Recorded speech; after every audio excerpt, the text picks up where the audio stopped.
Hello and welcome to episode 71 of the Eldritch Podblast. I'm Margaret. I'm Jack. And hello. Hello. How are you doing? How are you? What are you up to? What are you doing? Get your finger out that pie. What are you doing? Get it out. Was it a sweet pie or a savoury pie? Who knows? Savoury You tell pies, me. Savoury pies are better. Oh, hard disagree. I know you do. Oh my god, absolutely I know so you do. hard disagree. I know you Americans don't really do like savoury pies. Yeah. But savoury pies are the best. Savoury pies are good. Listen, not as good as like an apple pie. Man, apple pie No way. Apple pie is overrated. Overrated? Overrated. How dare you, sir? I don't really like apple pie that much. How dare you? I Apple don't think pie's it's the that best. Rhubarb cherry pie. I like, the smell of apple pie. Love apple pie. Like apple pie with like those cinnamon notes. It smells great, but like hot fruit and pastry. Oh my god, I love hot fruit. It's not that good. It's fine. Apple crumble, peach crumble. I'll eat it. Oh my It'll god, be nice, but it's not that good. Oh my god, I'm starving now. I'm starving. What's your favorite savoury pie? I don't know, something just like steak and ale. Yeah. I do like a good mince steak and pie. onion. A good mince and onion. Corned beef. Corned beef pie. Yeah. Oh, welcome to the Eldritch Pie Blast. We just talk about pies. Chicken and mushroom. Yeah. All that good. Yeah. Oh no! No! Oh my god, 1 minute, 40 seconds in. Jeez. Anyway, get your fingers out of the pies. That's inappropriate. Entity. Remove their fingers from the pies, whatever way you see fit. Chop the finger off. Hello. Just get rid of it. How you doing? All of them, so they can not. Every single finger. Every single finger on both hands. Yeah, on both hands. Fair enough. Every finger. Yeah, fair enough. They'll be donated to us. Thank Yes. you. Thank you. We do need more fingers here on the That's what Eldritch I Podcast. heard, actually. That's what I heard. I was going to make a stupid joke, but that would have been absolutely awful.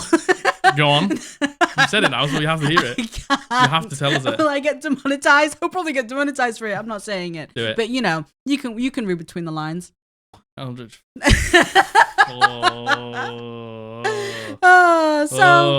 Yes, hello. Shame. Is everyone having a good day? How are you doing? Good, I'm glad to hear That's it. fantastic. How are you? Me? Yeah. Very good. Good. Very good. Good. How are you? I'm okay. I'm all right. Update on the dog. Okay. So, his blood test results came in. He's absolutely fine. Nothing life-threatening, nothing imminent, nothing terrible happening with his blood, which is such a huge relief. Yeah. They reckon it is something to do with his prostate.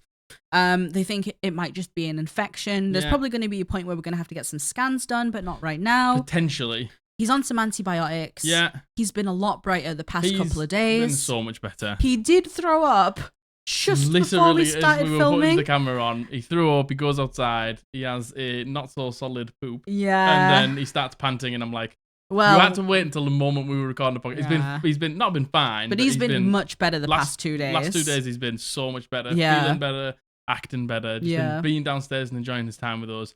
Like, he's been more himself, and it's been amazing. And then just as we click record, he's like, well, better cause a ruckus. Better do it all now. Better do all of it now. But, he tried to eat his sick, which makes me think that he just maybe ate his lunch a little too fast. Yeah. And then he went back to his bowl and started to lick it as if he was wanting some more food. So. Yeah. So that's the update. Hopefully this is the end of it. I really hope this is the end of it. It's been truly a nightmarish 2 weeks. Yeah, it hasn't been great. It's been, I think, probably some of the worst 2 weeks ever. Yeah. So it's been really bad, but hopefully that's the end of it. So, yeah, we haven't really done much else, We've been playing loads of WoW. Yeah, we've been playing loads of, well, not loads. We've been playing it intermittently when we can. Yeah. You actually had a chance to hop on with our friends the other day and actually my goodness, go online with our friends. I played and some play. Valorant. Yeah, we've kind of been having to not be with the dog constantly, or at least having one person with the dog. So you're able to play with our friends the other day, which is great. Yes. I played some Valorant. I think I played quite well. Yeah. But we lost every game. Yeah, it happens. Sometimes it happens. It happens. So I got 37 kills in one game, I think. Pretty good. Which is pretty good. That's pretty good. Yeah. And some of them were ranked, so I lost loads of our. Yeah, it happens. Right. And yeah, we've been playing not loads of World of Warcraft, but some. Yeah, we've been doing the Heritage Armor. Yeah, we've been just doing all the catch-up stuff, really. We did the quest that leads into 9.2, 10.2. Yeah. I don't know about the 9.2. Oh. Which is the Emerald Drain patch. Yeah, so that's really cool. We did the Gold Dragonflight quest. Yes. We did the Blue Dragonflight quest. We did the Blue Dragonflight quest. It was really sad. Really good. Really great, but really sad. A lot of tears were shed that day. Yeah. Then we went and did the Worgen Heritage Armor. Yes. We did the Night Elf Heritage Armor. We did the Human Heritage Armor. The Human Heritage Armor. So I think the human one was the best. I agree. I completely agree. I think the human one was absolutely the best. I think the set looked dope as well. Yeah. We've been chilling. We've been trying to do things that don't, like, if we need to walk away from it, we can to help the dog. So we can't do like raiding in Mythic Plus. And we can't do anything like that right now. But he's getting better. He is getting much better. He is 100% on the right track. Yeah. And we are so much happier for it. Oh my god, 100%. 100%. The vet seems pretty happy with his improvements. Yeah, and the vets are so nice. They came around earlier to see him. Yeah. And drop off his antibiotics and stuff like that. And they were pretty happy with it. Yeah, so, hopefully crossed. this is the end of it. I really, really hope so. Same. Once again, I know we mentioned it last time. Thank you so much to Fifine for sending us these new mics. We've pulled the pop shield slightly away. We're still getting used to these. So thank you so much for everyone who said that it sounds really good. Yeah. I agree. They sound so much better than what we had before. Yeah, they do, yeah. We're still fine-tuning them and we're still getting used to them. Yeah. So just bear with us while the sound sounds a little bit different for the next few episodes. That's about it, really. I can't think of anything else we've done. That's about it. Have we done anything else? We're playing D&D with our online friends with Lynn. Oh my god, Margaret. No, Lynn, Jordan, and Ratty P. I know your names. I'm so sorry. Yeah, we're playing on Sunday. We were supposed to start last Sunday. We told you that we did a one shot with them, and then we decided that we just wanted to keep it going. So. We were supposed to play last Sunday, but obviously everything with the dog happened. So fingers crossed playing this Sunday. We're going to play this Sunday, and I'm very excited. We promise we'll go through our characters with you at some point. Yeah. I think there was some comments saying that you wanted to hear about our Yeah, characters. thank you. That's very kind. Thank you very much. Sweet. That's very exciting. So we'll go through that with you. And we're going to go back to playing real life D&D on Tuesday. This is going to be like the first time in like 2 months? Yeah, first time in like 2 months, something like that. It feels like it's been an actual eternity. Yeah, and we need to make our characters before next week. It's only like a one shot, so it's nothing like crazy serious in terms of character creation. I don't know what I'm going to play. I don't know what I'm going to play either, to be honest. So Jack is taking the time off now until probably the new year. Yeah. And Abby is running a one shot. It's like a small campaign, like, anywhere between 4 like to a fantasy high sessions. style, like Spelljammer. It's a Spelljammer. Very excited. Very cool. Matthew's going to run some form of one shot that will last probably about a month. Josh says he wants to try and run something. So we're just taking a little break and having a good time. I'll be back into my campaign in the new year. Yeah, I can't wait to see my friends again. It feels like so long since I've seen my friends. Yeah, I know. And listen, I'm a hermit. I don't leave the house. I don't need to leave the house. There's nothing out there that excites me at all. But my friends come to me, and I really have missed my friends. I've missed coffee. Nice coffee shop. Yeah, nice coffee shop. We like to go to a coffee shop in Middlesbrough now and then. Yeah. So yeah, I can't wait to see them again. Yeah. I can't wait to play D&D with them again. I just miss them. Yeah. Play D&D. So it's all looking on the up. It's all looking on the up. Thank goodness. Yeah. Thank you guys for being so sweet and so supportive. You're all patient. So kind and patient with us. Yeah. And always sending well wishes. So thank you. Yes. We love you very much. We do. Go on. Oh, hit them with them. We love you so much. Thank you so much for being here for us. And I guess, shall we, that was quick. Shall we just get into the Homebrew Challenge? Homebrew Challenge wiener. It's the wieners. It's the wiener. It's Homebrew Challenge wieners. You know him, you love him. It's the wieners. It's the wieners. So we are going to go over wiener the winners. Wiener 2, wiener 3. Wieners for everyone. Wiener for you. Wiener for you. Wiener for you. Wiener for you. Wiener for the entity. Wiener for everyone. The entity does like wieners. Yeah. If you would like to keep your life for as long as possible, just keep wieners in the house. Keep the wieners in the house. Yep. Keep the wieners in the house. So, this is the 2 runners-up and the winner for the very first challenge in the Fae theme, which was a Fae necklace. We had a lot of submissions for a Fae necklace. We had a lot of submissions. We've already had a lot of submissions for the shield. Yeah, thank you so much. So 2 weeks from today, that will be announced. Yes. You've got until this Monday, though. Monday the 25th of September. To get your submissions in for the shield. Yes. So get them in. There's already quite a few. But don't miss out. Don't be a guy who wouldn't do it. Yeah. Anything else? That's cringe. Yeah. Oh my god, so cringe. Don't be cringe and not put a submission in. So, these are the winners. It is going to be as usual, the 2 runners up and then the winner. And should we just get into it? Let's get into it. All right. Get into it. So the first runner-up. This is from Lief, a Viking, and the pronouns are they, them. Well done, Lief, a Viking. Thank you so much, Lief. Thank you. Now, the item name is called the Green Covenant Amulet, and it is a necklace, and it is rare, and it requires attunement. This sealed red tulip hangs from a golden chain and once belonged to a hag of ancient legend. It has recently been uncovered thanks to the efforts of groups of elven archaeologists delving into ancient ruins uncovered by powerful tremors. As an action, you can speak the command word to cause the tulip to open and release a small orb of light that floats around you. This orb of light emits 5 feet of dim light and leads you to the nearest Fey crossing, but doesn't move further than 20 feet away from you at a time. Upon reaching the Fey crossing, the orb returns to the tulip, which seals again and cannot be used again until the next long rest. In addition, this necklace has 5 charges, which can be used to channel a portion of the ancient hag's magic with a saving throw of DC 15. You regain all save charges when you finish a long rest, and you can use them in the following ways. So for 1 charge, you can use Charm Person or Disguise Self. For 2 charges, you can use Misty Step or Suggestion, and for 3 charges, you can use Bestow Curse. Very good. Now the lore.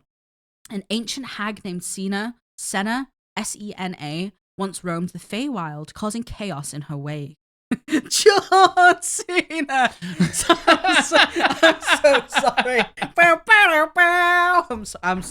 sorry. I'm sorry. I'm so sorry.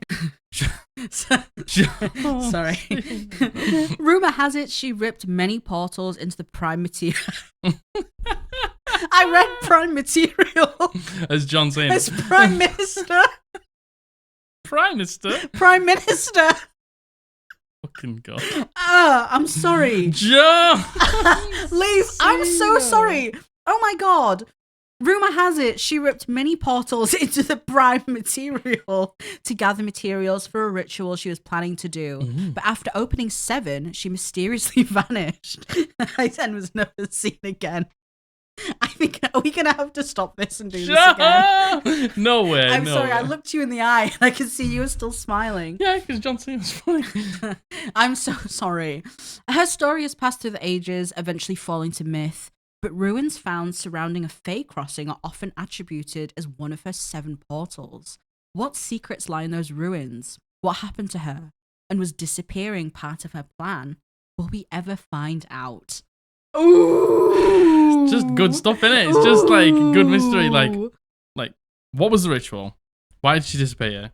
Who is she really? Yeah. Why the portals? Why 7? Why 7? And then she disappeared. And yeah. I see. This is what I love about storytelling. Yeah. And this is what I love about lore like this.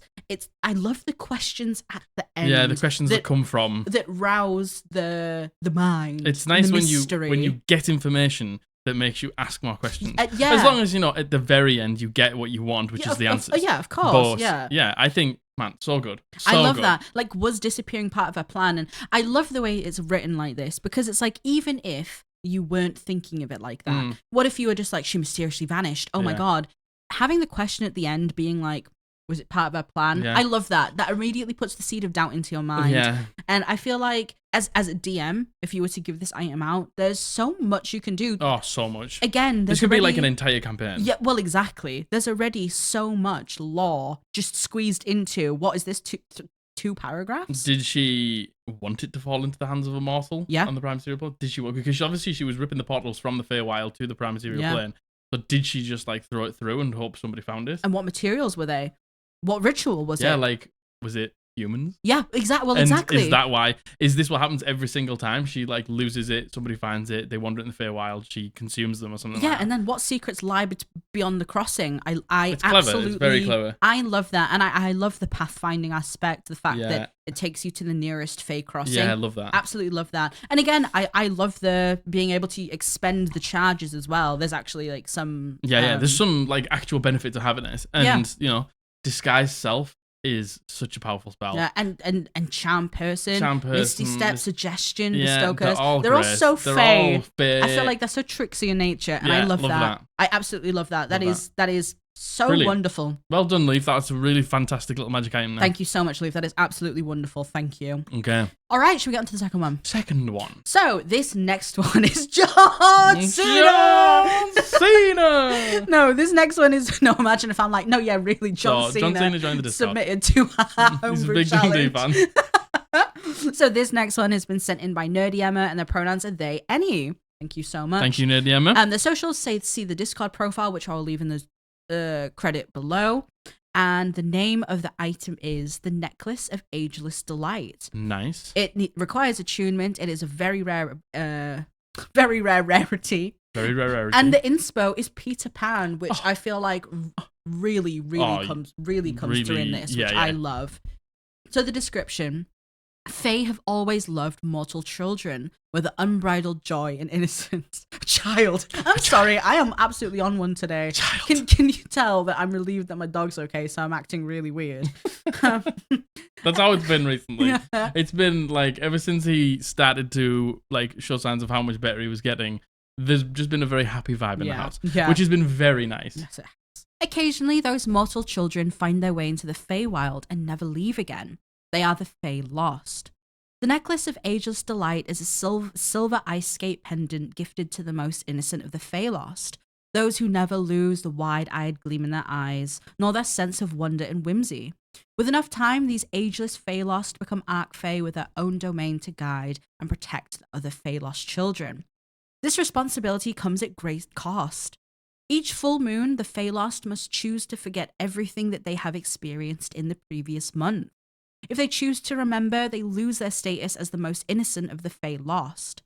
They begin to age, losing their domain and their young Fey Lost friends. Most Arch Fey Lost, therefore, have a fairy companion to guide them through these monthly transitions. I love that. I don't know if that is like is there something about Peter Pan and the Lost Boys where you have to forego your memory or something? I don't really know. No, I don't know if he forgoes his memories, does he? I can't recall.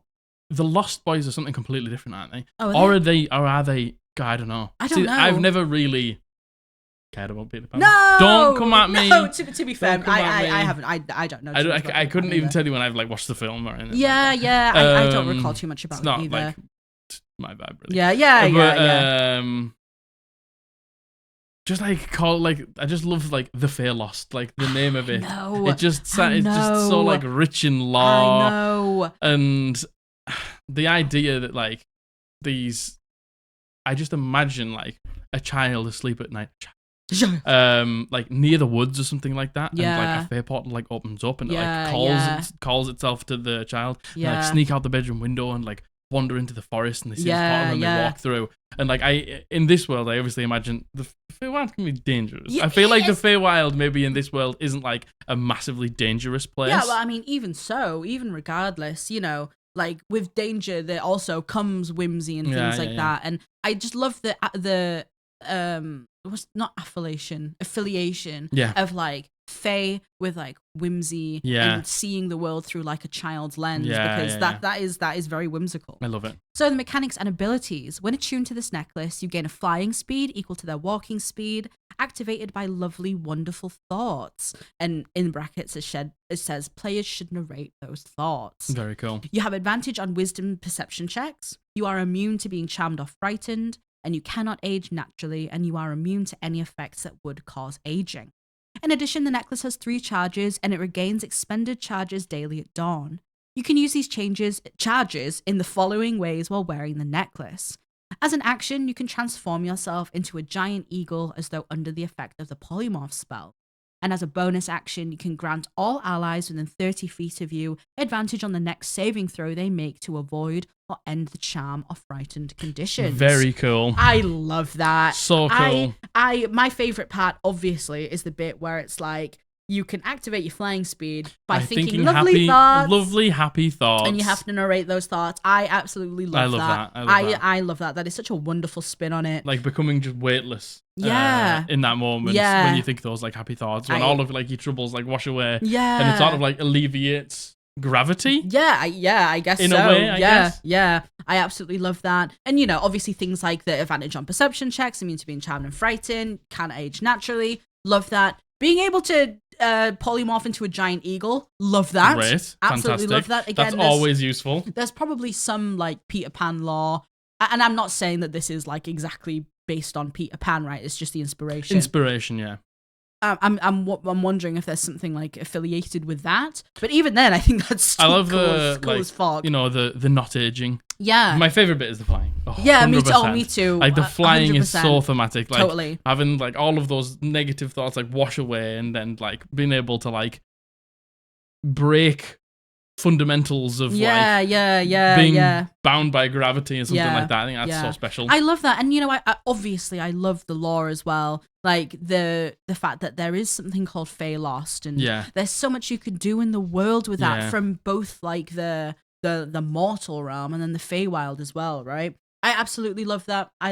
What genuinely what a truly whimsical Fey happiness, goodness, happiness necklace. Fey happiness, goodness. So thank you so much, Nerdy Thank Emma. you, Nerdy Emma. That was a fantastic submission. Thank you very much. Thank you very much. Now are we ready? On to the wiener. Are we ready for the wiener? The ultimate wiener. It's the ultimate winner. Ultimate wiener. It's the ultimate wiener. The ultimate wiener. So this is the winner for Homebrew Challenge number 8.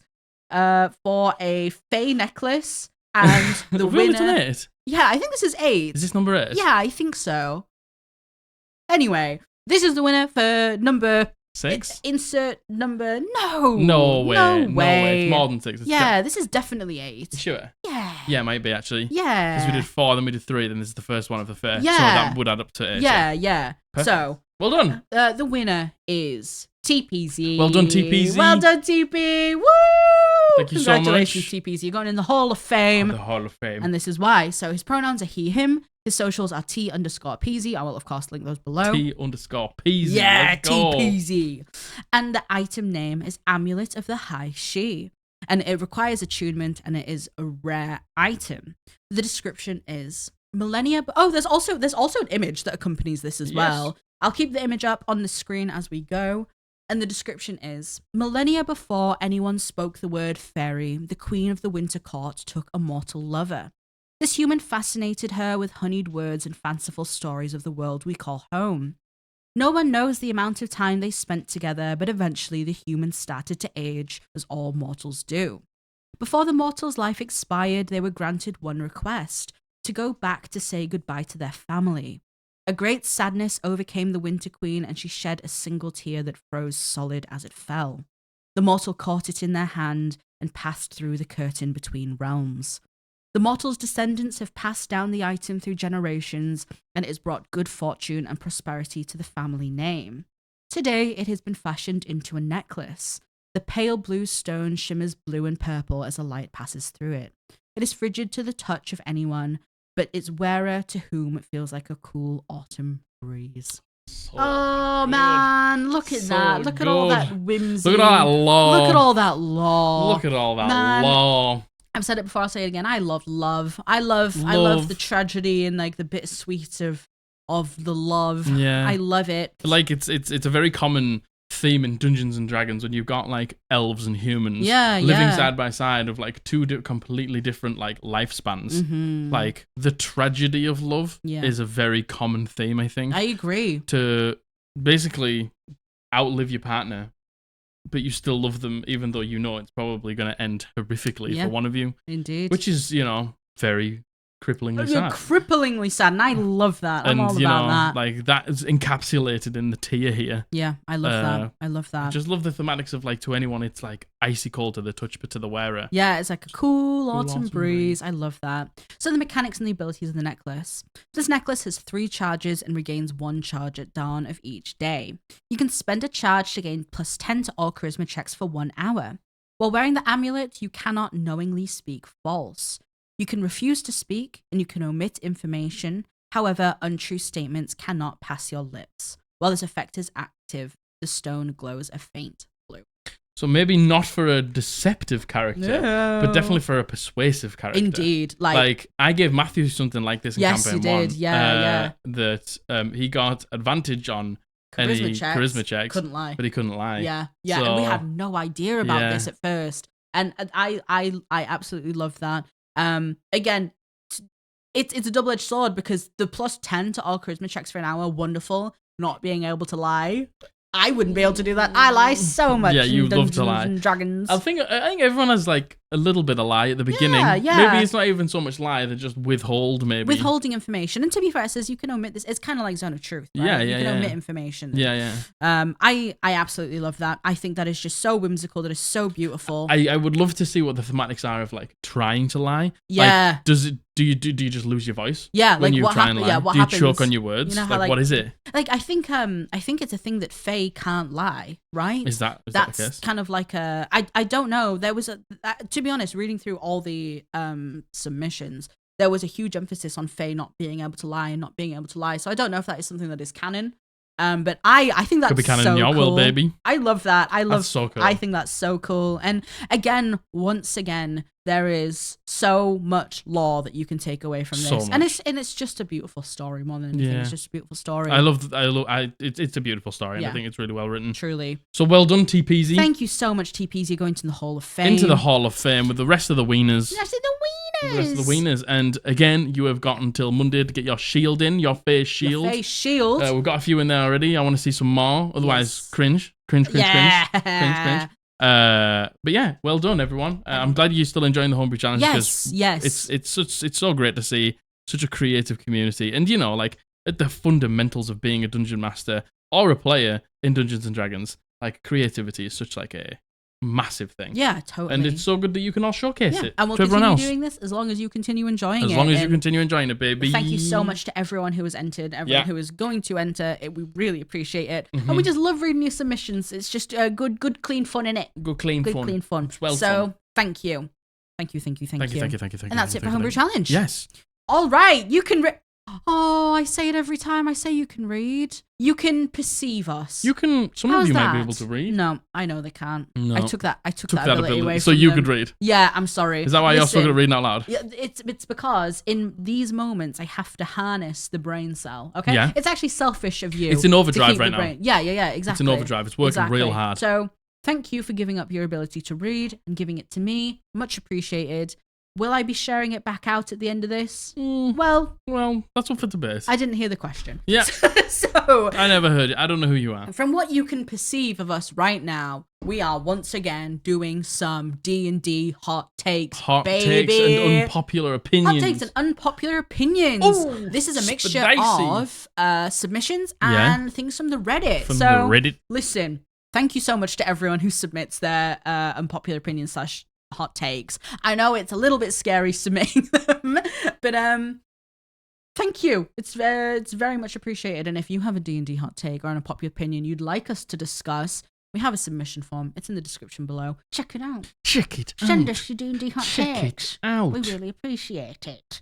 So, shall we get into it? Let's do it. All right. This Number is one. Number one. I don't know how many I have. I haven't made a note. I didn't count when I was doing it. Infinite. We'll just discover that together as we go. So this has been sent in by Anonymous, and he goes by he, him.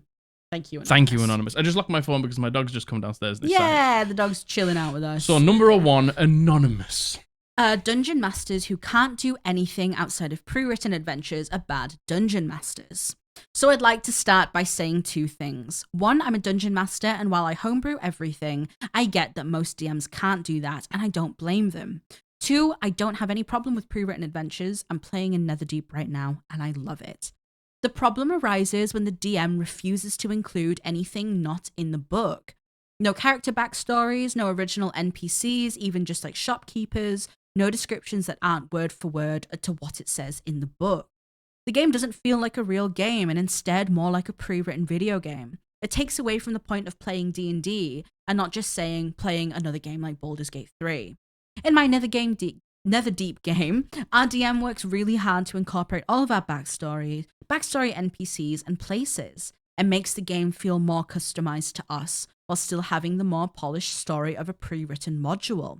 If you're just reading from the book, you aren't a dungeon master, you're an audiobook. Hard disagree. Hard disagree. And disagree. Honestly, Anonymous, I think you summed this up perfectly when you said it makes the game feel more customized to us. Yeah. Like, so I think... Go on. Well, I think, you know, And I think maybe we should have said this at the beginning. You know, all of these hot takes and unpopular opinions are just that. They're just opinions, right? Yeah. And we can only speak on what our own personal biases are and our own experiences are and our own opinions are. And I think if you're the type of player who likes something like a backstory included, who likes being able to have outside influences, then maybe a game where someone plays to the pre-written kind of word for word isn't the right table for you. No. But that does not invalidate them being a dungeon master. 100%. And what I think is, let's just say, you know, we're old. Like, I'm 30 next month. Oh! I'm 30 in less than a month. You know, and as you get older, like, you get less time. And I work from home. I'm self-employed. And I have more time than maybe an average person who works like a 9 to 5 or more. And that person might have a wife, a husband, a partner, a family, social commitments, and they might not have time to plan your session, but they do have time to read a module and do that for you. They might have read it a long time ago and just know it off by heart and be able to run a session for you. Like, being able to play D&D is amazing. But not everybody can commit the time to, like, integrating backstories, writing NPCs from backstories and things like that, writing in new towns and places like that. Yeah, and we don't all have that time. So just being able to play D&D is full amazing. Stop. Yeah. And I actually think opinions like this are really dangerous and detrimental to new DMs specifically and in general. And I'm really sorry, OP. This is an actual pestilent take. This is a bad take. This is a really bad take. And the thing is, like, this is a take from somebody who is privileged enough to either be a dungeon master who has lots of time, or have a dungeon master who has a lot of time. Yeah. Or not even has a lot of time, but has enough free time to do this for you. Yeah. And, you know, again, OP, you say it best, like, I'm a dungeon master, I homebrew everything. And it's like... People can't do that. First of all, that's amazing that you can do that. Yeah. But not everyone can. And it's not even a matter of time sometimes. Maybe it's a matter of confidence. Like, maybe someone has never done it before. Maybe they're scared to do it. That doesn't mean they're a bad dungeon master. And you might be a fantastic actor. Yeah. And a great storyteller, but might be terrible at coming up with the stories. Yeah, exactly. It's like when you put, like, a writer and a director. Like, exactly. The director... There's a reason they do different things. Yeah, the director will make it look amazing. And, like, the shots that they select, the cinematography, the way that they, like, want the actors to, like, do things. But they're only telling a story that a writer has done. And a writer couldn't come in and do that job, like directing people. Yeah. But they're the ones who come up with the law. So it's like, being a DM is basically like, if you want to homebrew, you have to be the director and the writer. Yeah, and I understand what you're saying when you say, like, the problem is when DMs refuse to include anything not in the book. Yes, I completely understand that take. But I think we need to stop gatekeeping D&D. We need to stop putting a divide between people in the community. Yeah. We put a divide between the toxic people, the people who do things intentionally hatefully, the people who spread hate, the people who are nasty and hurt people around them. We don't put a divide between people who don't have the time, aren't comfortable enough, don't have enough confidence doing it, simply don't want to. Yeah. And you said it perfectly yourself. It feels customized to you. If that's the type of game you like, play in those games. Yeah. But please don't say you're a bad dungeon master if you can't include anything else. We need to. That's so silly. That's such a bad take. It's a bad take. That's such a bad take. And I'm sorry, OP. I really don't like saying that, but this is. You come in with a bad take. It's a bad take. This is a really fucking terrible take. This is a really pestilent vibe. And we need to just like Margaret said. We need to just we need to care about. We need to kick out of the community the things that really matter. Yeah. Like, you know, like what we spread on this, like positivity, inclusivity. We need to, like, protect those things and kick out those people. We don't need to kick out the dungeon masters who don't want to homebrew. Yeah. You don't want to homebrew, you don't want to homebrew. That's fine. That's, you know, and, you know, I'm not, would I like to play in a game where there's no homebrew? No, I wouldn't. Yeah, but I do not think anyone who doesn't do those things is bad. And I don't think you're not a real dungeon master. And I don't think you're just an audiobook. That is such a harmful thing to say. Yeah. And I hope, OP, if you're listening, you submitted this to our podcast. I hope you can hear everything we're saying. And we're not coming for you. And we're We're not trying to be nasty. You can have a bad take and not be a bad person. Oh my god, 100%. Like, this Those is the two thing. things can be true at the same time. Yeah, 100%. Like, you know, you might have this take, but it doesn't mean we think any less of you. Oh my god, absolutely not. You know, need to maybe educate ourselves. I hope you can hear what we're saying and process what we're saying, and maybe drop some of those biases and drop some of that judgment. Yeah. Because you'll be so much happier and freer, not giving a fuck about what other people are doing 100%. And keeping it to yourself and not playing in the games you don't want to play. There's nothing wrong with not playing in 100%. A game you don't like. 100%. And there's nothing wrong with finding your way of DMing, which you have. You say you know everything. That's wonderful. But please do not go around calling dungeon masters not real DMs who use pre-written modules and don't stick to it. Bit pestilent that is very pestilent. That's pestilent. Bit pesty. Well, thank you, OP. Thank you, OP, for your submission. I really hope that's maybe changed your mind on it a little. Yeah, I hope so. I hope maybe what we said is open your eyes. Do we think that's unpopular? Do you think that's a hot take? I think that is a hot take. I don't know. I feel like there is so much hate towards people who just use modules. I think there's so much judgment. And we've had this before. We've heard a very similar take to this, that you're not a real DM if you read from a module. It's just stupid. It's just disagree. It's just D&D is whatever you want it to be. Yeah. And as long as everyone's happy and enjoying it, who cares? And there are loads of modules. There are so many modules. Yeah. And if you wanted to run all of them, it would probably take you ages. Yeah. And like, just if you want to run modules, run modules. Yep. And if you don't want to run modules, don't run modules. That's fine. If you want to run them and homebrew some, you can do that. Amazing. But go ahead. Nobody's wrong and nobody's doing it wrong if you do any of those things. The only people who are wrong are the hateful people. Are the people who have a problem with you doing any of those things. Agreed. Next. This I'm really surprised that came in as a submission, honestly. Yeah. The next one. This has been sent in by Anonymoose. Anonymoose? I think he goes by he, him. Do you reckon that was just spelt wrong? Or do you reckon that was... No, it's definitely Anonymoose. Anonymoose. 100% Anonymoose. The moose of Anon. So thank you, Anonymoose. So this is fudging rolls as a player is fine in very specific situations. Okay. I don't do this often, but as a player, if it feels like my character taking an L is a better narrative moment and I roll high, I will just tell the DM that I rolled low. We play online and all roll physical dice. I would never fudge rolls to benefit my character in any way. For example, there was a moment where I knew that if I hit an enemy, I probably would have killed them based on what the DM had said, but it made a more satisfying narrative moment for another player who the enemy was directly connected to get the killing blow. I fully understand that not every player would feel this way, but I personally feel that giving the other players the limelight in certain moments makes for a more enjoyable experience overall. What are your thoughts and opinions? So when you said it... You hear the first take and you're like... When you said it, I was like, uh-oh. Uh-oh. But, you know, like, the thing is, I was going to say something, but with that context, I agree. So let's just say it's a character flaw that you struggle to overcome. Yeah. And you have to like make a saving throw. Let's just take Caleb Widowgast's killing someone with fire. Yeah. Wisdom saving throw or go catatonic. Yeah. Like at the beginning of the campaign, if the first time it happened, if you saved, you'd be like, I kind of want to fail because I want it's the beginning of my story. Yeah, totally. So I would have just been like, sometimes in those moments, I would literally just turn to the DM and be like, can I fail?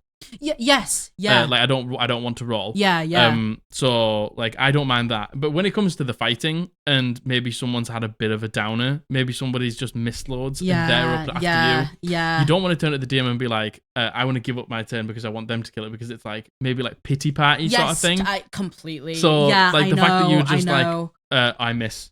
Yeah. To allow the next allow them to have it. I know. You know what? I'm kind of down with this as well. And I was about to be like, you could do it narratively, where like if you get the killing blow on the thing, you can narratively be like, I stake the monster down, and I turn to my friend and I say, finish it, and then narratively they can finish it. Yeah. There's been a few times it's happened in our campaign where we've done that, where maybe it's somebody's backstory BBEG. Yeah. And like it's Margaret's BBEG backstory and Josh gets the killing blow. Yeah. Josh would like he would set it up for Margaret to slam dunk it sort of thing. Exactly. Because that feels good. Yeah, and I feel like we do that a lot as a group. Like we always include each other in like killing blows and killing blows and what we do. I feel like that's a way to do it. But you know what? Yeah. What you just said then is if someone's having a bit of a shitter. Totally fine with it. Yeah. You know what? I agree. And I feel like, again, because it's technically to the detriment of yourself, right? Yeah. Or it's to set other people up. And I think being able to recognize and saying, yeah, when my character takes the L. Yeah. I think the only, and I know like on the internet, we like to think of every single eventuality ever. Yes, because obviously. That's what the internet likes to do. Yes. Yeah, but what if this? Like, the only thing is, like, if it was really close and everyone was down and you were like, I miss. Agreed. And then the next person misses and then it's the monster's turn. Yeah, agreed. And then it goes again. Like, you would have to pick and choose when you do this.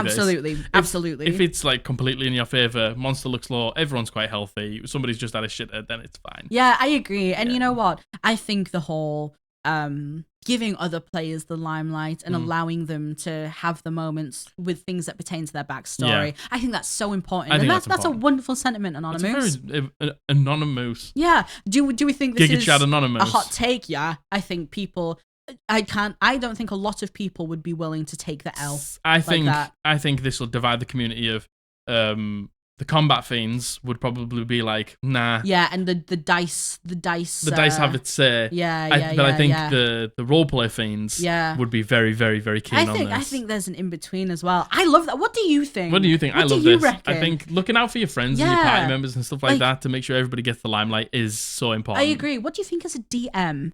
If you found out that your player was doing this, fine. Yeah, like what would like as DMs out there? What would you think? Oh, yeah, I like that. Thank you, Anonymoose. Thank you, Anonymoose. This next one has been sent in by Anonymous, please, smiley face. Is it anonymous or is it Anonymoose? It's anonymous. No! Anonymous, please, smiley face. And she goes by she, they. Thank you, Anonymous, she, there, for your submission. Anonymous. I think that actions having consequences makes the game more fun.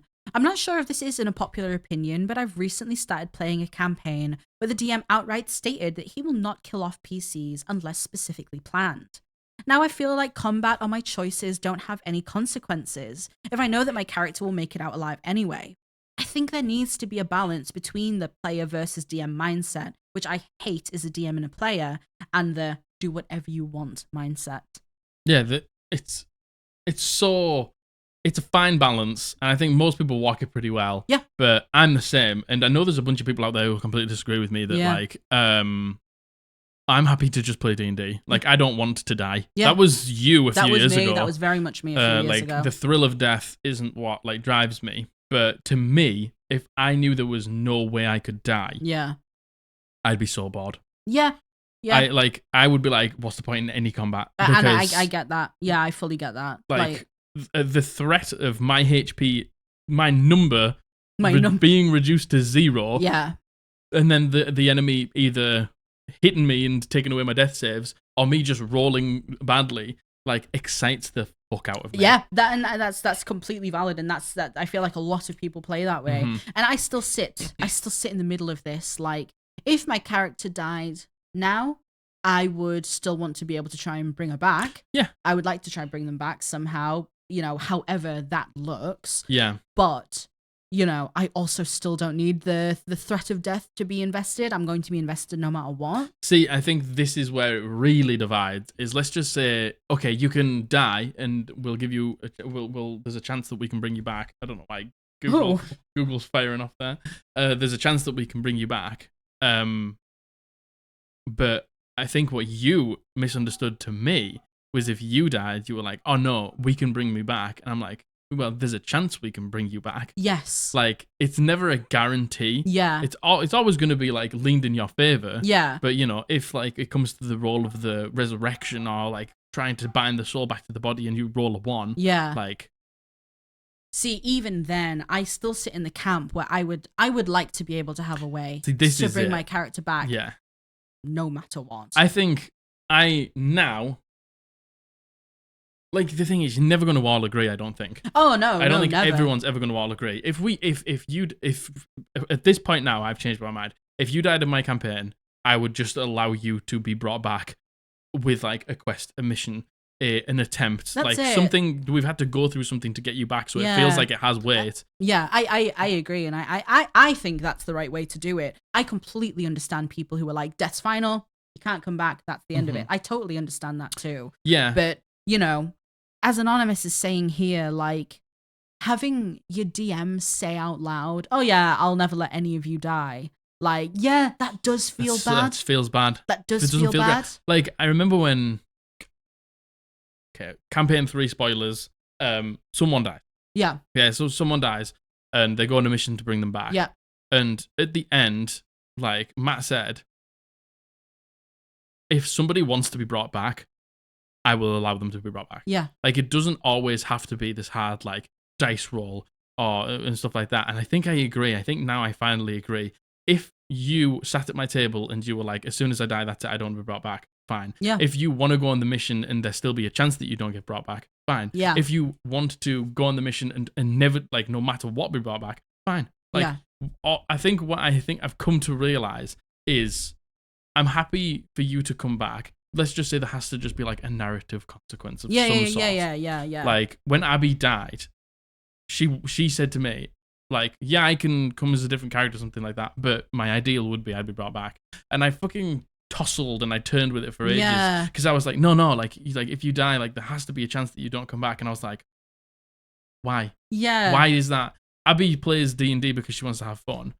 I said, okay, that's totally fine. But narratively, are you okay losing something for me to bring you back? Yeah. And she said, yeah. So we had Vinriel leave.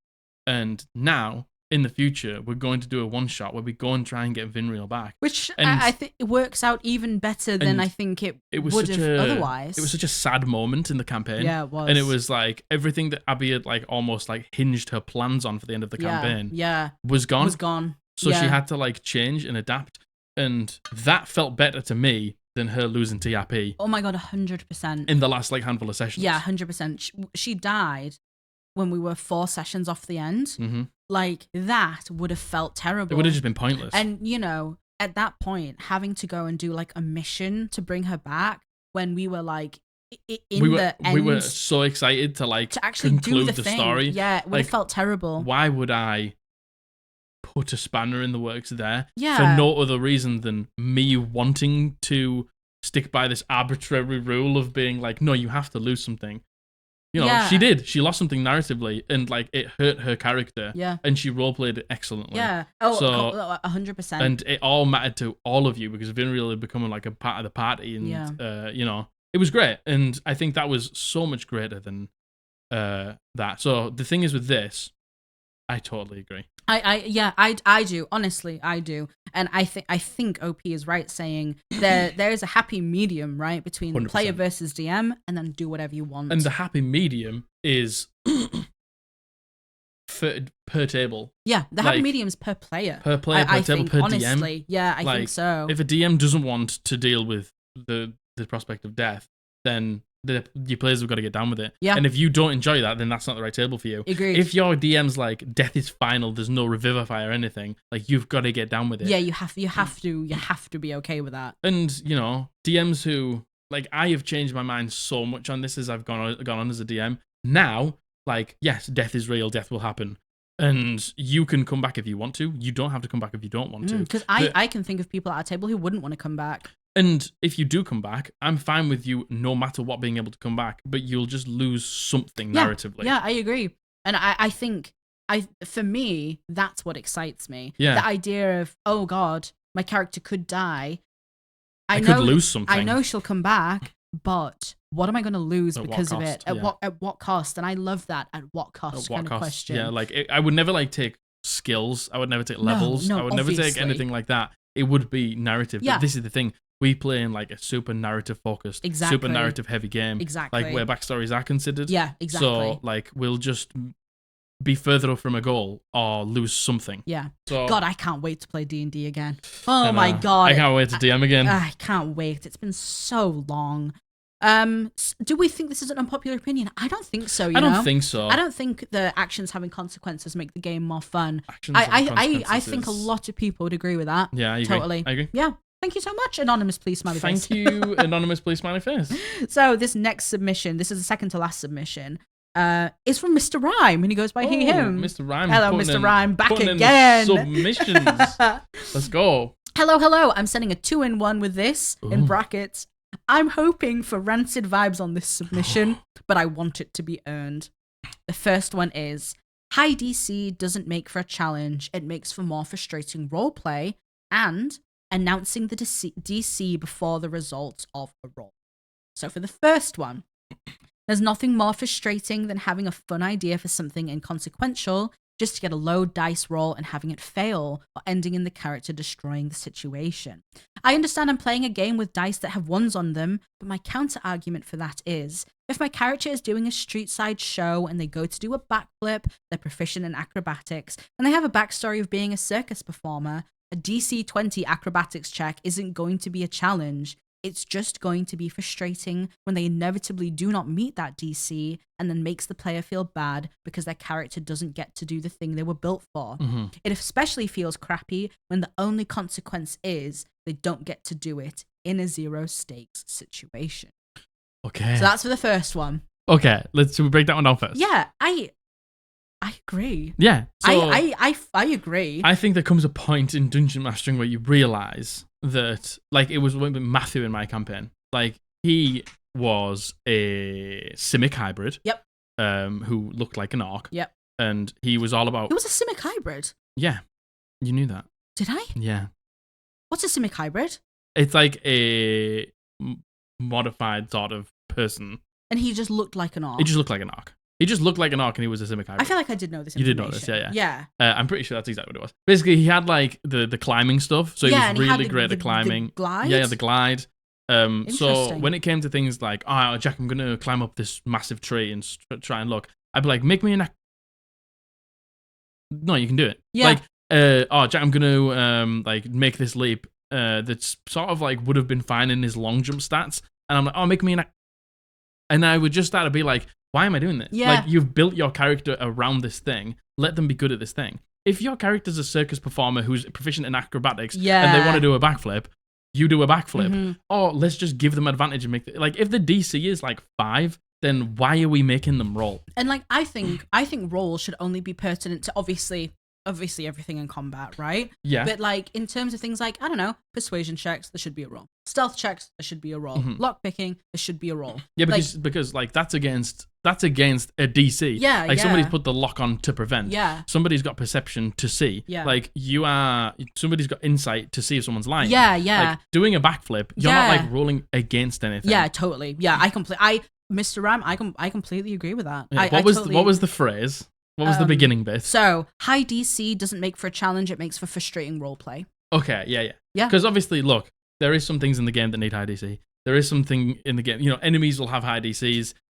I don't know, like story puzzles might have like high DCs. Yeah. Like, that's fine for a high DC. Yeah. But doing a backflip in the middle of the street totally. is pointless. Yeah, I completely agree. So the next one, and the take is announcing the DC before the results of a roll. I think this does go into the second one. The DC should be announced before the roll. I say this because as a player, I know there are circumstances that prevent a DM from being able to call the DC before the roll is called. And as a DM, I know that there's a lot of on-the-fly factors to incorporate into each check. That being said, always try to announce the DC before the players roll it, because it lets them know the goal they have to meet versus being in the dark until the result is announced. I personally like to know the goal because it cuts the tension in mid to low stakes situations.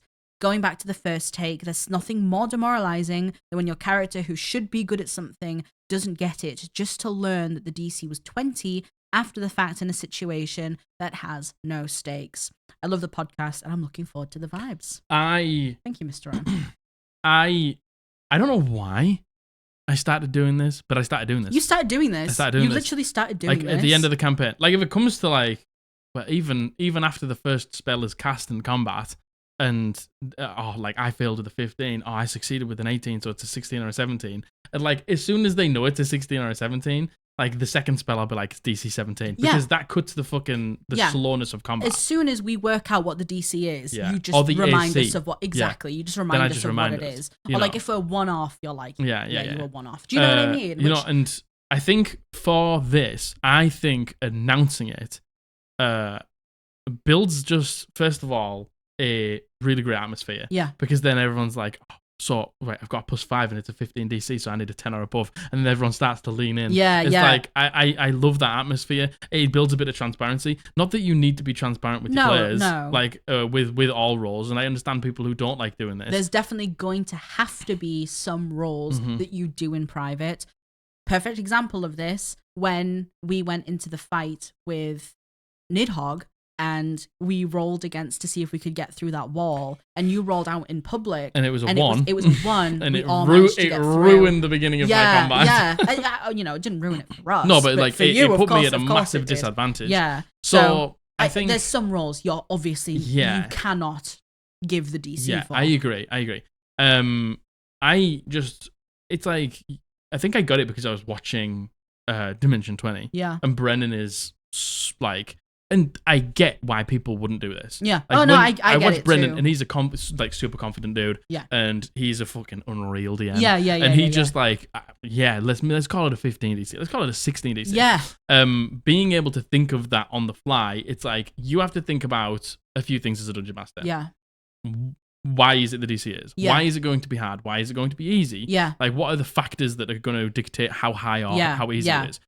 Who am I asking it for? Am I asking it for Margaret, and I'm asking for an intelligence check on a character that has no intelligence? Then I need to actually build in the fact that she's going to probably suck at this DC. Yeah, because I always dump intelligence. Yeah, I need to think about who I'm asking the role from. Totally. Yeah, as well. Totally. And, asking that of your dungeon master, for a new dungeon master, that's probably quite hard. I completely agree. And our DM, Lynn, she had a really good... She told us straight out the system.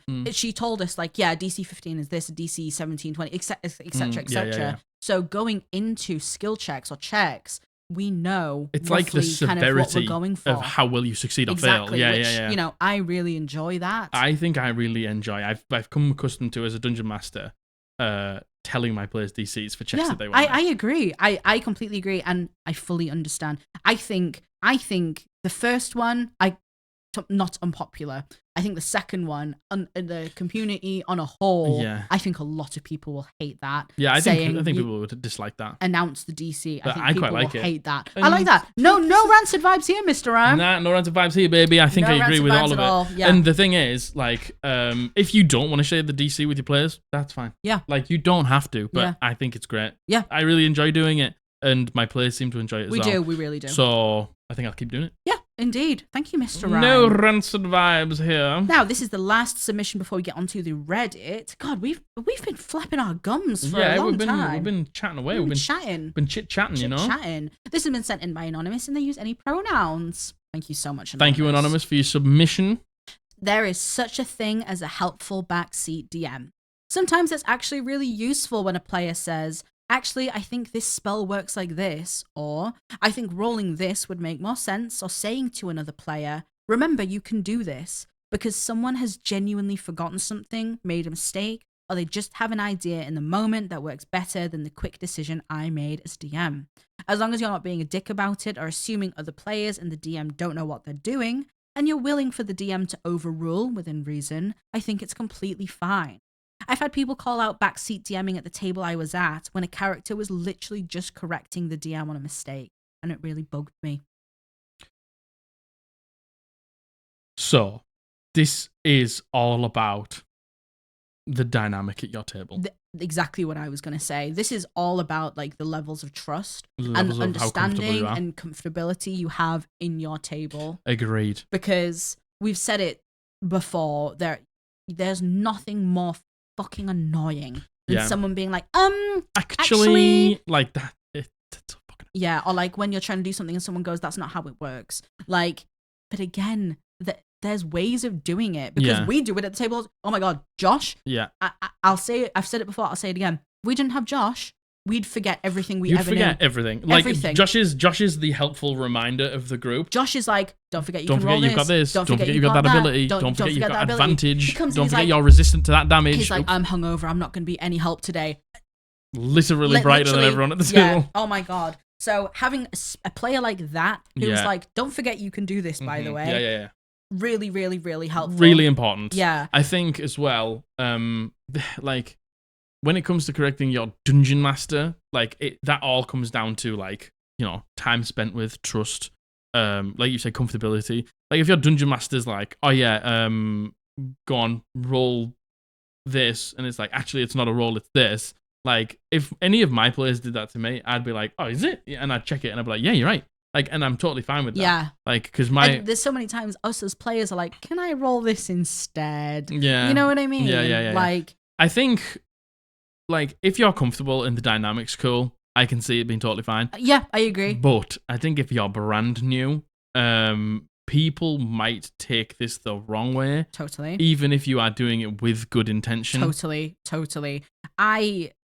This is so hard such a because I know at our table, if anyone did this, it would be fine. Yeah. Like, there wouldn't be a problem because we've been friends for years and years and years. Yeah. And we all trust each other. But again, I can see this really being fucking annoying. Like, I remember when we were in Lynn's game, what was it? I don't recall. Something happened, and I know exactly what it was. And I'm not gonna call that one here. One of the players that we're playing with, used an ability wrong, and the only reason I know is because we'd been using the ability somebody in wrong. my campaign did the exact same thing, but it was the first session, and I knew it was wrong, but I wasn't like, actually, I was like, I'll just fucking let this go because there's no need for it to not. Like, no one cares. Yeah. And, like, maybe if it comes up again, I'll say something. Yeah, again, though, I think sometimes when you know something like that and your DM hasn't noticed it, should you tell the DM? I don't know. But the thing is, in that moment, it wasn't inconsequential, but it was a one-shot. That, oh my god, yeah, it was, things were gonna slide and we were gonna figure things out anyway because it was a one shot, so it didn't really matter that much. 100%. But yeah, like I think, because look, I love the rules. I'm a big rules guy. I love it, and I love to break them if I need to. I love the rules. So yes, it does like almost come as a knee-jerk reaction when something is wrong for me to be like, because I'm the DM 90% of the time. You gotta take that DM hat off. So I gotta take the DM hat off, and I did in that moment, and it felt good. And like, so sometimes it feels good to not do this as well. But I think as long as this is done with good intentions, I don't think there's anything wrong with it. Agreed. You know what? I think the only thing I disagree with here is saying, well, I think rolling this would make more sense. I think I disagree with that. I don't know. Like, cheekily, we'll be like, can I do this instead? Yeah. Because we're better with other skills than not, right? And 9 times out of 10, you're like, fine. Yeah. Like, why? Why? Tell me why that would be okay. Yeah. And if you can give me a justification, I'll let you roll it. I think, like, saying to the DM, like, rolling this would make more sense. I don't know. I think that's a little bit stinky. And, like, you got to remember that the Dungeon Master, like, not knows more than you, but knows more context than you and exactly, to the situation. Exactly. And, sometimes if you're like, oh, well, it doesn't work like this, the DM can be like, yeah, I know. Because they're doing it differently. It's like, oh, roll a religion check, and they're like, oh, why a religion check? Can't I just roll investigation? It's like, well, you don't know that it's like a forgotten religious artifact. Exactly. And then it's like, so I'm asking you for a religion roll for a reason. Yeah, I don't know where I stand with this. I think it's mostly said with good intent. Oh yeah, no, I completely agree. And OP said, like, I'm saying this because I saw people like lambasting someone I was playing with when they just corrected the DM on a mistake. Because the thing is, man, we have the actually guys, and they suck. Yep. And like, we don't want that at the table because like, you don't know what the DM's got planned. You don't know what's going on behind the DM screen. You don't know why the DM is doing something. Yep. So like, they might rule something in that moment, and if you go, actually, and it's like, yeah, I know that. It's like, you look like a fucking dumb fuck. Yeah, I don't know. I don't know where I stand with this. Backseat DMing can be good as long as the table is more than like super comfortable. Yes, and to be honest, OP says it, as long as you're not being a dick or as long as you're not being a dick. Yeah. Yeah, I think that's the caveat, I think it's okay, right? but I think we just need to be mindful when we do this. Agreed. So that's it for submissions. Okay. The rest of them are. Is that unpopular? Reddit. I think that is unpopular. I think that's unpopular as well. I think that's unpopular. Yeah, I do too. Right, let's go, bitches. Let's go. Right. So all of these are from Reddit, and this one is: I'll always recommend that new DMs do not homebrew changes to the system until they have more experience under their belt. Shut your mouth. As soon as we got the Reddit, like fucking. Who fucking cares? Like who? The thing is, right? I understand what you're saying. I do too. And you know what? We haven't said this, but we've said something similar to this in the past.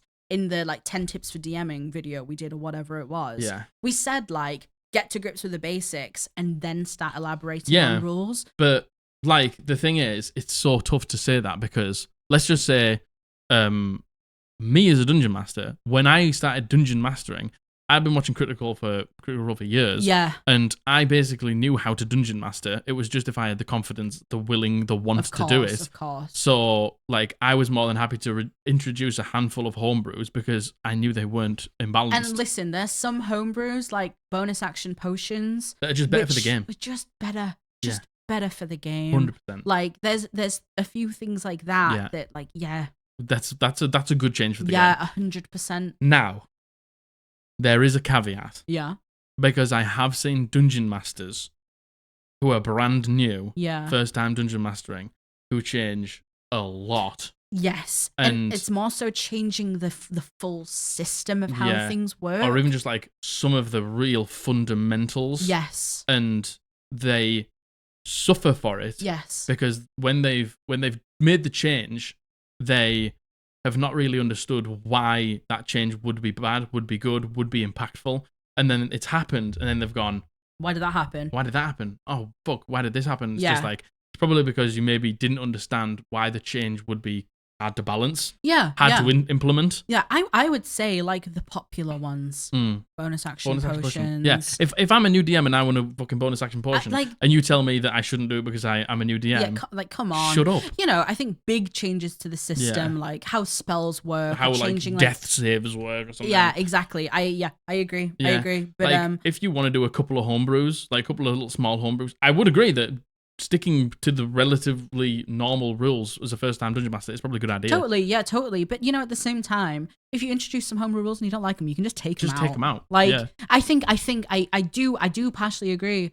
Get used to the system, understand how it works, but how patronizing is that? How patronizing? Well? That's so patronizing. As a first-time DM, I'm gonna say to you, do bonus action. Oh my god, like, do whatever homebrews you want, but just be aware that if you're just kind of coming up with them on the fly, that could potentially be really difficult for you to manage. But also, you're the DM and you can change the rules. You can take rules away, and I wouldn't suggest introducing rules without talking them through with your group first. 100%. Any rule you plan to implement, do not do it on the fly. Have a conversation. Yeah, 100%. Like, I've been in the middle of a game and thought of a homebrew rule and literally said it out loud to my party, and they're like, oh, that's cool. And I'm like, well, begin the next session. If we still like it, we'll do it. Yep. Like, implementing it in the middle of combat can be just really hard. So hard. Yeah, like, you know, I implemented a homebrew rule at the beginning of my first campaign that I'd never really heard anybody else do, and it works for me because if you play top-down maps, it doesn't really work for you, but because I use Tailspire and I can build terrain and I can build high ground and low ground and things like that, I allow my players to do plus D4, minus D4 for high ground or low ground. Yeah. And it really makes the battlefield more dynamic. Agreed. People try to get to high ground and things like that. Very much so. And try to fight an uphill battle to make sure they're not at a disadvantage. Like, that was a big rule, but I did it because I was like, but if it fucking sucks, we'll just take it out. Yeah, agreed. So, you know, do what you want. Yeah. But don't get too experimental maybe straight away because it can be hard to balance. But that's the only thing. It just, like, take on what you think you can take on. For yourself, for your own self. Totally. Maybe don't take on too much. Yeah. Do we think that that is an unpopular opinion? Yes, I actually do. Yeah, I think it is kind of like the new wave and the new era of D&D of DMs like our generation coming in. I think that is a bit of a hot take. It is a hot take. I think that is. I don't think it's great either. Yeah. I agree with it too, but it's the way you've phrased it. Yeah. Like, phrasing is a big part. Yeah. Okay, the next one. These are all Reddit ones. Oh man, I put 65 minutes instead of 1 hour and 5 minutes. No. Will you understand? Yeah, we use no. Oh, I'll change it then. We're using a new timer. We normally just use Jack's timer, Jack's phone for the timer, but he has to have the camera up to watch the dog, even though he's here right now. So we're using this weird like kitchen timer that we had from years ago. Yeah. And it counts in minutes only. Yes. So that's fun. 70 minutes now. So this next one is choosing between an ASI and a feat sucks, especially given how little we get them. I agree. Yeah, you would agree. I would agree. You would agree. I would agree because I'm a forever player and I like being as strong as possible. But doesn't want to play the fighting? Yeah, one day. Maybe for Abby's one shot. They're the most customizable. Yeah. Because you get so many SIs and so many feats. Is it that imbalanced? Because the thing is, feats are strong. Yeah, feats are good. Some people don't even run feats because they're so strong. True. So, feats are an optional rule. They shouldn't. They should just be a rule. Shouldn't be an optional rule. But, like, it's every 4 levels. But this is the thing. It depends on how fast you level up. True. But even then, it's every other 4 levels, right? It's every 4 levels. Yeah, it's every 4 levels. Not every other 4 levels, because that would be every 8 levels. Sorry, I meant every 4 levels. Yeah, it's every 4 levels. It depends. Do you get to pick a little feat at the beginning? Do you roll stats? Do you do standard array? Because if you did standard array, then I can feel you. Yeah, and I feel like a lot of people aren't allowed to pick feats in the beginning too. Yeah, I feel like that's a very homebrew thing. We do minor feats. Yes. And to be fair, 1D&D is also giving minor feats as well. Level 1. But, for 5e, I agree. I agree. It sucks having to choose between the two. It does suck having to choose between the two. Yeah. If you took the option away, it'd probably feel better. But at the same time, you got the option. It's mostly analysis paralysis. Yeah.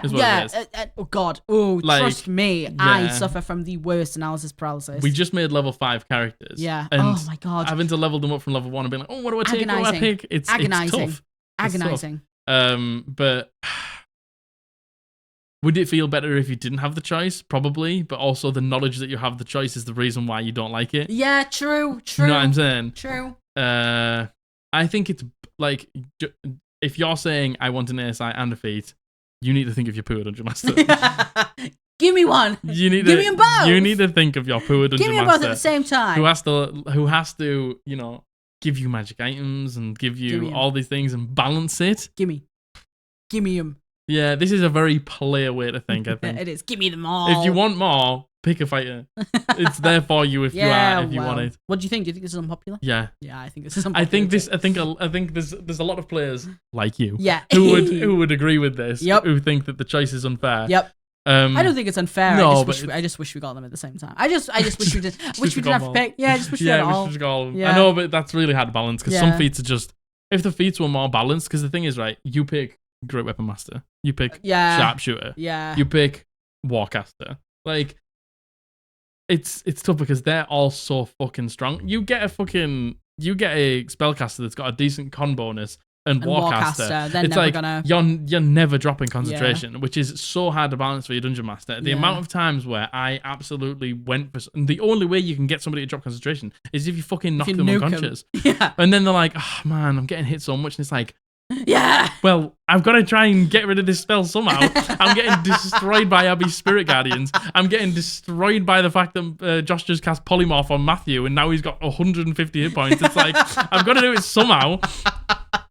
Give us both. No. Give us them all. From a player perspective, I get it. This is from a petition. From a dungeon master perspective, I couldn't relate any less. All right, this next one. I think there's a couple in this one actually. So the first one is the focus on personal character stories and high expectations of writing quality in campaigns Sorry, let me start that from the beginning. I think I know what it's going to say, but go on. The focus on personal character stories and high expectations of writing quality in campaigns is leading to DM burnout and making the position seem way more scary than it needs to be. Mm-hmm. This is basically a complete opposite of what our first submission of the day was. What was that, sorry? So, like, this person's saying Homebrew, inclusion of backstory. Oh my gosh, yes, sorry. Is like almost making the job so daunting. Yes, way more scary than it needs to be. Yeah, way more scary than it needs to be. And it's like, I agree. Yeah, I agree. Like, it is a lot. Like, having players who, like, think backstory is basically mandatory and almost getting lambasted for not is very common these days. Well, as you could see from the first submission, right? Like, and I feel like that is a shared opinion. Yeah. Like, especially with the way the game's evolved now. Yeah. And I know so many people make the argument, oh, it's a war game, it's a combat-driven game, it's a mechanical combat-driven game. It's whatever you want it to be is the problem. And a lot of people are moving towards it for the role play, for the immersion, for this, and for the world, for the lore, for the story, for the backstories. So I feel like that is a really common sentiment, right?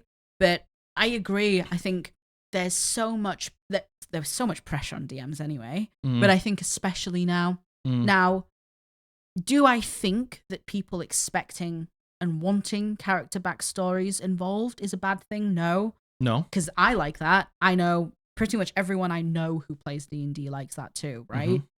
But yeah, I agree. I think like the problem is, and the literal root and fundamental of this problem is, nobody can just not have an opinion on everybody else's fucking life. Yeah, like, well, the thing is, you know, even us right now, we're contributing to that too. You know what I mean? I mean, you say that, but I'm about to say something that it doesn't, because it's like we've said it all along. If you want fucking D&D to be a war game, you go for it. Oh yeah. If you want to play fucking 6 combat a session, you go for it. Oh yeah. If you want to fucking do it where combat doesn't even matter and we're just role playing, it's all about story, you go for it. It's up to you. But the problem is, it's when we tell each other that that's not the way to play. Yeah, no, I get what you're saying. That's the issue. And the high expectation of like writing quality. Yeah. Yeah, I agree. And I'm bad for this because I go to a campaign, like, and this is the problem. But I would never say it out loud. Like, if I go to a campaign, such a fucking horrible thing to say. Go on. This is such a fucking nasty, narcissistic thing to say. If it's not as good as I think I could do, I don't want to play. Fair enough. And like, that's a problem. That like, look, that is a problem. Like, and I'm not even. I don't want you to tell me it's not. No. I think that's a very normal thing when it comes to something creative that you're putting a lot of time into. Yeah. That is a hobby. I think that's kind of a normal sentiment. I'm not saying if it's right or wrong. I think that's probably a common sentiment. Yeah. Shared by people. Okay, yeah. But I wish I didn't. Yeah, of course. And it would be better if I didn't feel like that or think like that. And this was why I say it so many times. I wish I never, ever, ever tried to DM, and I wish I never saw behind the curtain. Why? Because it's things like that. It's thinking, it's not being able to take yourself out of the position of, well, what would I do? Yeah. And then that ruins your time going forward. You know, that's a very personal thing to me, obviously. Yeah, and it's a personal thing to me as well. It's like, like, I put a lot of effort into D&D, like, especially as a dungeon master. I think about it all the time. Like, I homebrew almost everything, almost all monsters. But like, my brain works in that way where it's not that hard for me. Yeah. And as soon as I go to a game where it's maybe not to the standard that I would set for myself, I'm like, I don't really want to play in this. And it's like, that's a problem. And I think I'm getting better at not doing that. Well, I agree. I think potentially having that perceived judgment already weighing you down. Yeah. I think it is negative, and I think there's probably ways of working around that, right? Yeah. But you also just made the perfect point. You'd go, I don't want to play in that, wouldn't you? Yeah. And I wouldn't be like, this is shit because it's not what I would do. Exactly. You That's just the go, difference. I don't want to play in this because it doesn't tick X, Y, and Z in my box. Yeah. And I think the point that we always try to make on here is, you never have to play in a game you don't want to play in. Yeah, 100%. And you don't have to even you don't have to give reasons. You don't have to say why. If you don't want to play in a game, you don't play in a game. So, you know, it's hard for me to be like, you know, I'm biased to you, obviously. Yeah, I know. It's obviously hard for me to be like, oh no, you shouldn't think like that. When we also preach, well, you just don't need to play in games you don't want to play in. Yeah, and for whatever reason. That's the way to handle it. Yeah. Is just don't play. Yeah. But like, the problem is when you come to the internet and you're like, well, this person doesn't do this, so they're wrong. Yeah, exactly. This person doesn't do this, so they're wrong. It's just like, why does it fucking matter? Everyone's different. Yeah, Everyone does things differently. And, you know, what you just said there, like, do you potentially exclude yourself from playing in games because you're holding kind of them and yourself to a really high standard? All the time. Yeah, probably. You probably exclude, but you're only excluding yourself. Yeah. Do you know what I mean? I know, and this is the thing, like, I think I've gotten better at it. I think you have, definitely. I think even just allowing the space to try. For example, a year ago, you would have fucking never considered doing the one shot with Lynn Jordan Ripe. You wouldn't have even considered it. No, I wouldn't have. That would have been something that you would have never thought. We did it. Had an amazing time. And, you know, like, Lynn, Unreal DM. Fantastic. DM, amazing DM. Fantastic. The combat was... Yeah, our friends we played with, amazing players. Great players. And I think it was just because, like, I think doing the podcast has like changed me fundamentally. Yeah, same. Like seeing all of the trash and the hate and the fucking like, my opinion is this, and if you don't agree with it, you're a fucking troglodyte. Yeah, but like, also seeing the good, seeing the good, the willingness to be open and trying and wanting to improve. And it was like I remember when I first played D&D and in Matthew's game, and I was like, oh my god. It was like that eye-opening moment of D&D that everyone has where they're like, same. This is the greatest thing on earth. Yep. Like, I think I ended up like funneling myself into like a corner. Yeah. And then I didn't really want to play. I only wanted to DM because and now I think I've come out of the other end of it. Yeah. And I'm like, I just want to have fun. Yeah, totally. I think that's a journey we all have to go through. I think everyone has to go through it. Yeah. I think we all go through a phase of taking ourselves and D&D way too seriously. Yeah, I agree. And it's so easy. You mentioned it earlier about when Priestess died and you were like, well, she can't come back. Yeah. There has to be X, Y, and Z. She has to suffer. She has to lose this. And it's like, why? Why? Because that was a belief that I told myself one time, and like I have to hardline stand by it. Would it be a horrible time for her to lose that character? Yeah. Would the right thing be to be able to bring her back? Yeah. Was it better in the end? 1,000,000%. And I think that's it. And I was going to say we're kind of getting away from the point, but I don't think we are. Like, yes, there is a huge expectation on DMs nowadays.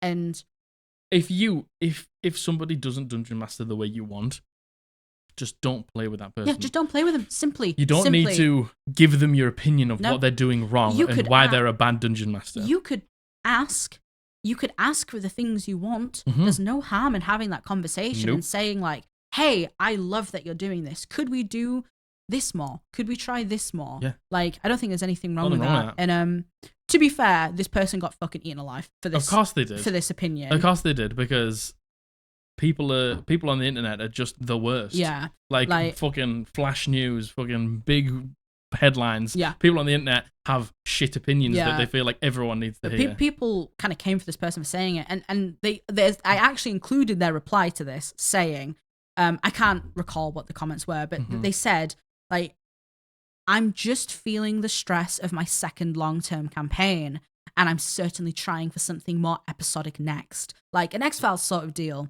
where the same party experiences small adventures together because they must, but then they go back to home base and there isn't some BBEG or a greater story. Fine. And maybe I should finally get around to trying out Blades in the Dark with them. Yeah. But, you know, I feel like I can feel the stress. I can feel from the this person. burnout. Yeah. I can feel the stress. Like, wanting to give your players something massive and epic and awesome is natural. Like, natural, but at the same time, that's a lot of fucking work. Yeah. And not being able to deliver it to the best of your ability is stressful. Yeah. And not having enough time to do that is stressful. But, you know, like I felt this so badly in the second campaign at one point for literally no reason other than myself.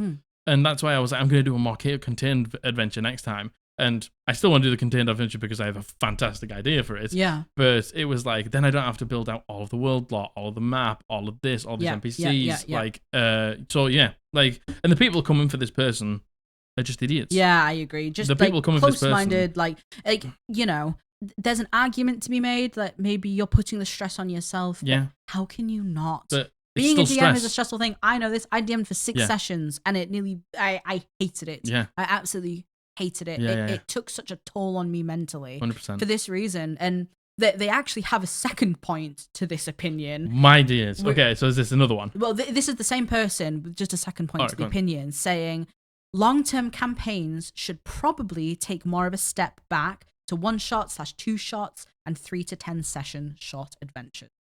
You are burnt out. Yeah, I think. You can just tell. Yeah. You just tell. And, you know, I disagree with that. I do disagree with that part of it because, you know. Why? Well, because if someone wants to run a 100-session long thing, that's fine. Yeah, no, but like saying like long-term campaigns should probably take more of a step back. My this person. Question is also like, why?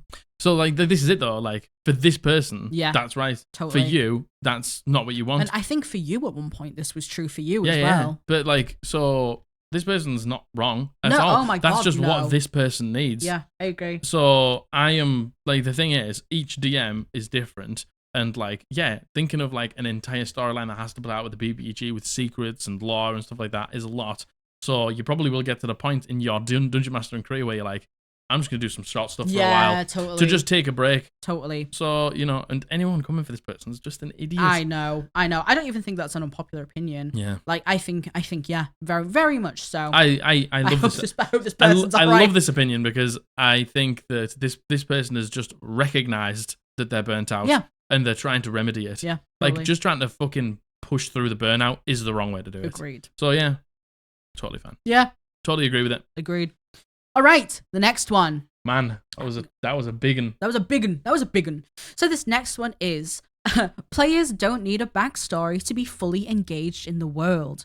Not everyone around a table actually needs or wants one, and that's totally fine. Yeah. Yeah. Yeah. Oh, yeah. Like, some people just want to turn up and just fucking roleplay with their friends and roll some dice and not give a fuck. Yep. I feel like there's been a trend in all of these ones, really, right? Yeah. Like, and I agree. Like, I'm the type of player where I need a backstory. I need plot points for my character. I need these to develop. I need to work on them. I like them. But I completely understand the other side of it where people are like, yeah, I just want to play them. Like, Don't care. If one of you came to me in this next campaign and you were like, I think I'm just going to turn up. I'm just going to turn up and be a person and have a personality. Yeah. I'd be like, yeah. Yeah, fine. Fine. All right.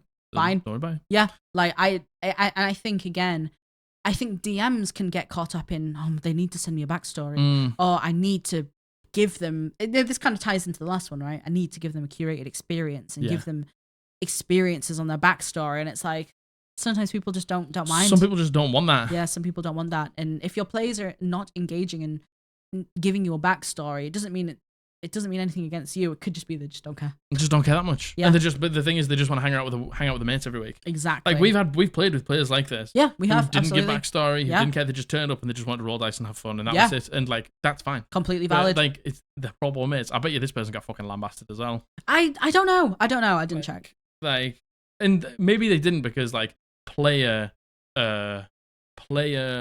opinions don't really come to the same amount as Dungeon Master against Dungeon Master opinions. True.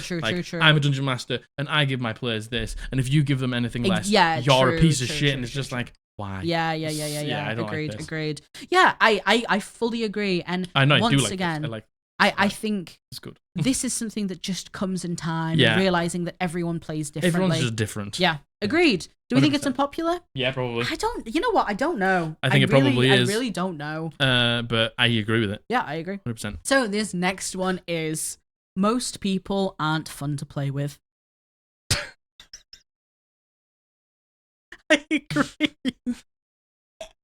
agree. Yeah, look. I agree. If you like us, and you play in a specific, I say like us, like anyone, and you play D&D for a little while, and you begin to understand what you like out of a game, how you play, and you're very much like, I like this sort of like whimsy, heavy role play with a tinge of combat that can come to consequence now and then. And as soon as somebody doesn't play like that, you're like, yeah, well, I again, this is very much like just recognizing that I think I would hate to play with the majority of people. Yeah, so would I, because they wouldn't play how I want to play. Exactly. Like, once again, this totally comes down to experience. Yeah. And I feel so bad for people who are new to D&D and start playing with the wrong people and assume that's how D&D is. Like, it's like that person who was like, D&D is uncanny as fuck. Yeah.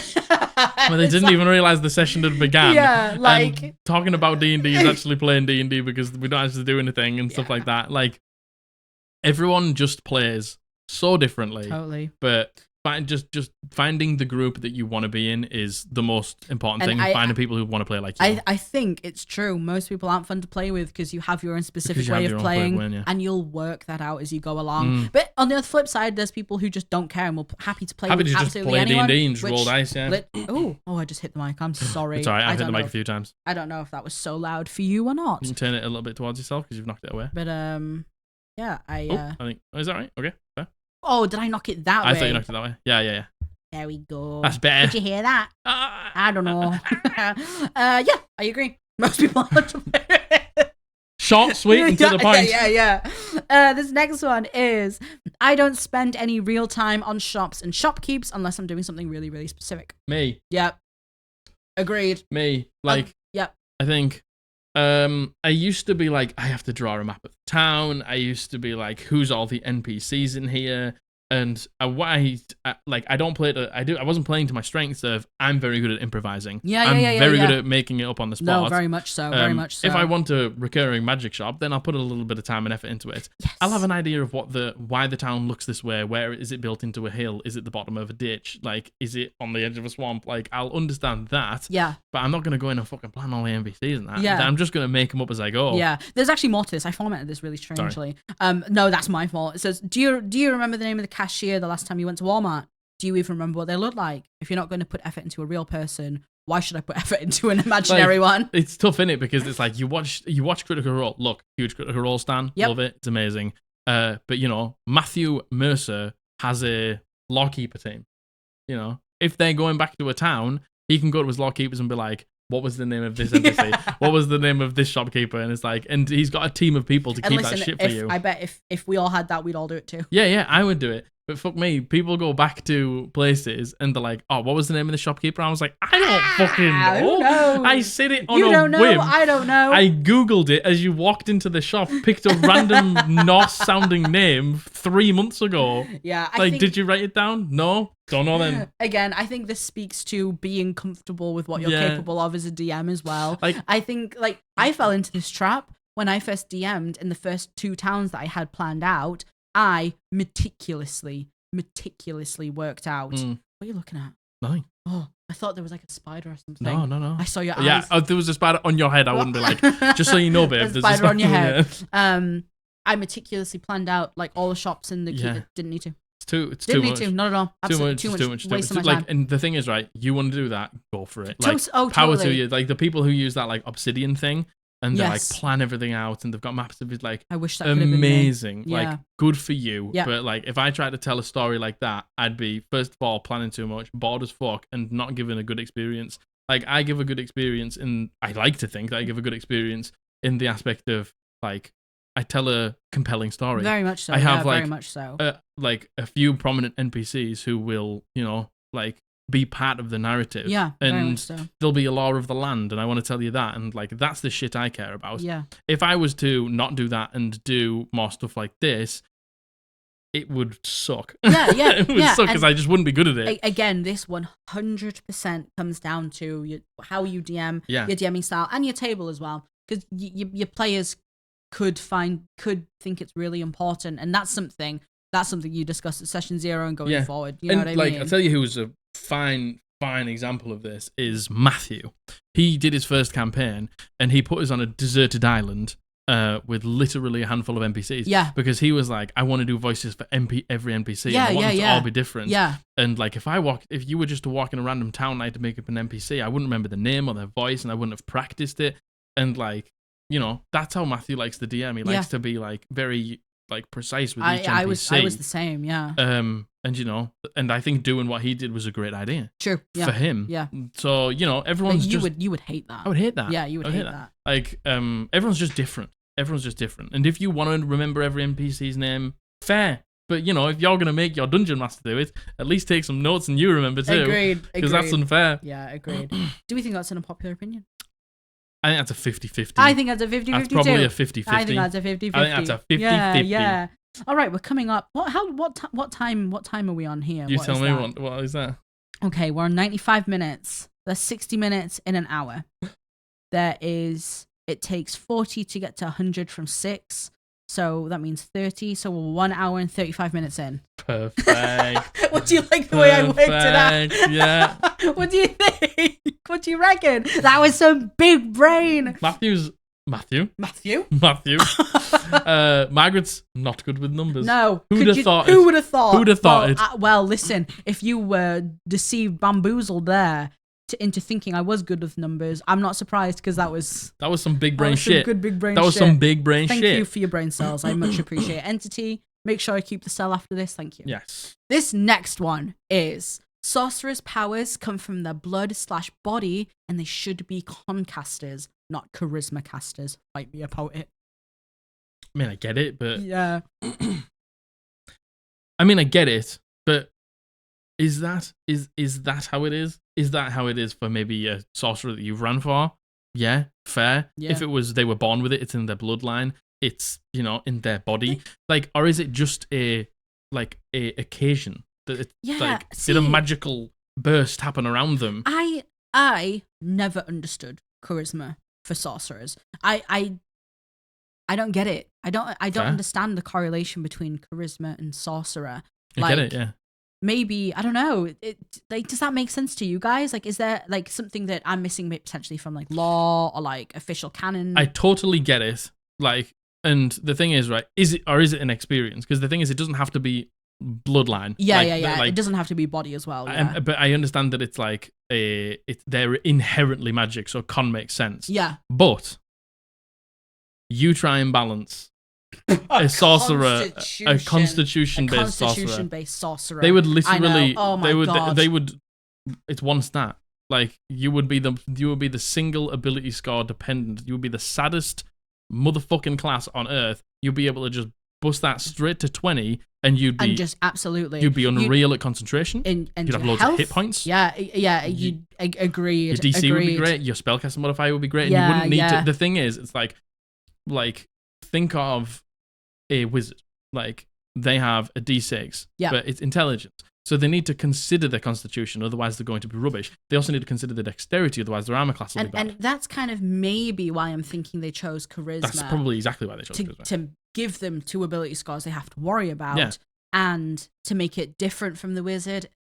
Like, to make it different from the wizard, I suppose. If you're doing this, like, you better be making fucking changes for the monk, who's the fucking maddest thing on earth. Yeah. Like, we can't be making somebody literally single ability I know, I agree. And have classes that need 3. Like, a paladin needs 3. Yeah. A monk needs 3. Yeah. Like, it's so unfair to have those classes, but also be like, yeah, I'm gonna have a constitution sorcerer. Yeah. Like, I actually do. If it is like blood and body, I agree with the take, but the consequences of the take, that would be so powerful. It would be so strong. Like, I get it, and I understand what you're saying. Yeah. And to a degree, I actually agree with you. But I feel like narratively, yes, it makes sense, but gameplay-wise, I don't think it makes sense at all. I gameplay-wise, yeah. I also completely agree. In the slightest. Yeah. And yeah, I wonder if they did put charisma because,